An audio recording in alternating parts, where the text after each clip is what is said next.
పురుషుడికి ఎంత గౌరవం ఉందో, పురుషుడికి ఎంత స్వేచ్ఛ ఉందో, స్త్రీకి కూడా అంతే స్వేచ్ఛ ఉండాలని మన తల్లులు, మన మిషనరీలు, మన సహోదరి మనులు, ప్రభువు నమ్ముకున్న తల్లులు ఇండియాకు వచ్చి బట్టలు ఎలా వేసుకోవాలో నేర్పించారు. తెల్లటి చీరలు కట్టుకుని ఉన్న దాంట్లో నీట్ గా రెడీ అయి చక్కటి బైబిల్ పట్టుకుని అలా రోడ్డు మీద నడిచి వెళ్తుంటే ఇలాంటి స్త్రీలందరూ వాళ్ళు వింతగా చూసేవారట.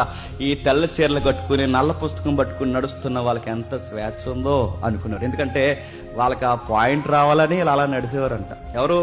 మన మిషనరీ. తెల్లటి చీరలు మంచి డ్రెస్ వేసుకుని అలా తిరుగుతుండగా వాళ్ళందరూ చూస్తారు. అదిగో చూడండి, ఆ రోజులు ఉమెన్స్ వాళ్ళ వర్క్ ఏంటో, వాళ్ళ యాటిట్యూడ్ ఏంటో, వాళ్ళని ఏం చూపిస్తున్నారు చూడు. బాధపడ్డారు, భయపడ్డారు, విగత జీవులుగా అయిపోయారు. అలాంటి టైంలో వీళ్ళని దగ్గర అవ్వాలంటే ఈ మోతుబరులు రాణిస్తారా?